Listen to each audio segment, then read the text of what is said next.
Okay, so for those of us out there that enjoy a little bit of Harry Potter, in Harry Potter, the ability to perform magic is an inherited trait.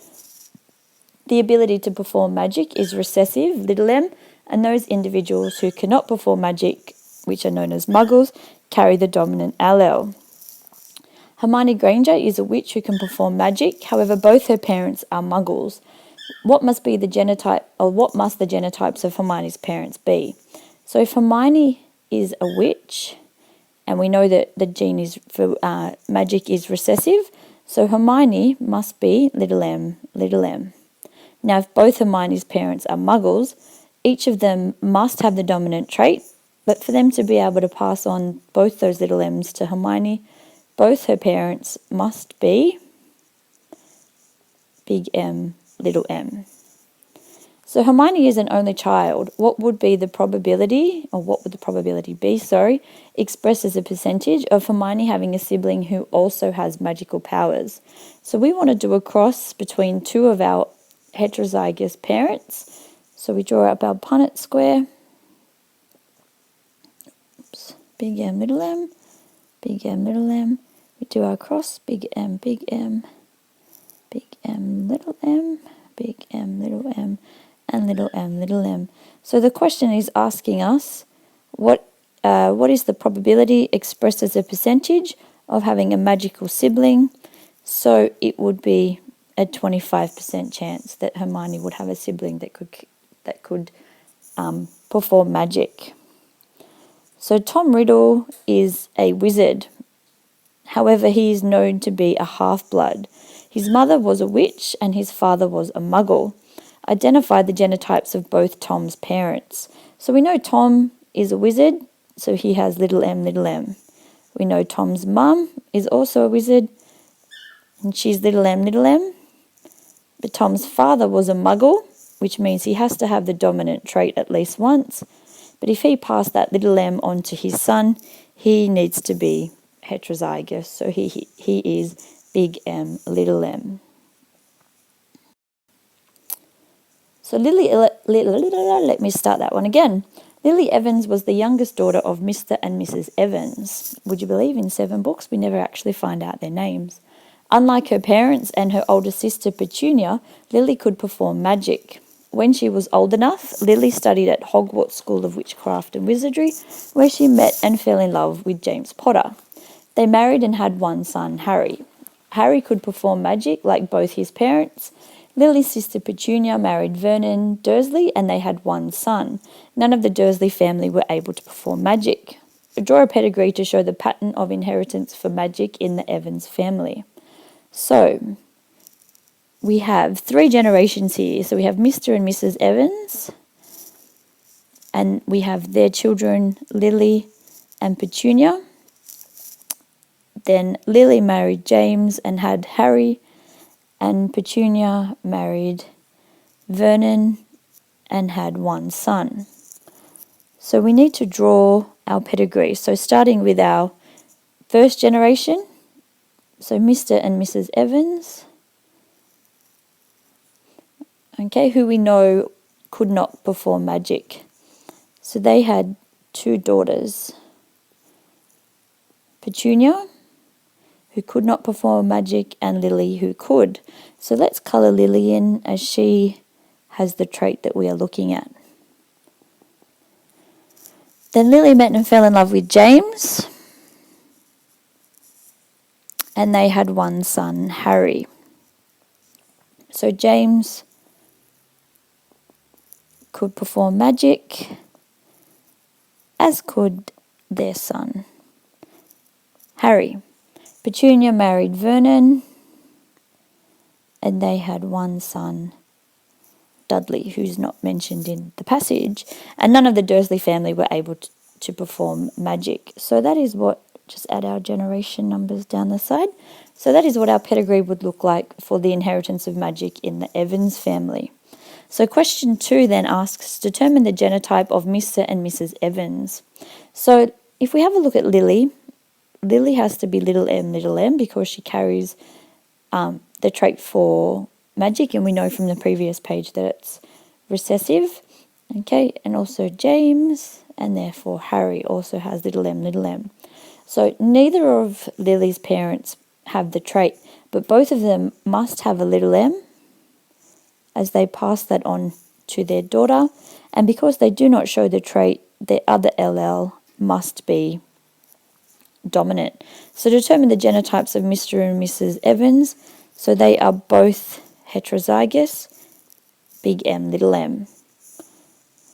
So from the pedigree, we can't actually tell what Petunia's genotype is. So the question is asking, what are the possible genotypes of Petunia?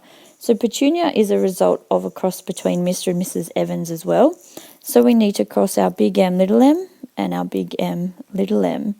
So we draw our Punnett square, big M, little m, big M, little m. So we have big M, big M, big M, little m, big M, little m, and little m, little m. So because Petunia is a muggle, she's definitely not little m, so we can automatically get rid of that. So there are two possible genotypes for Petunia. So she could be big M, or big M, little m. Okay, as she carries the dominant trait, but she could have quite easily received one of the recessive alleles from her parents. So it's interesting to think if Dudley also picked up that recessive trait from his parents and he was to have children with somebody that also had the recessive trait, Petunia could quite possibly have grandchildren who were magic.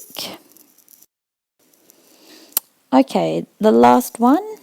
So looking at a basic pedigree chart, the question asks, what is the likely mode of inheritance from this pedigree?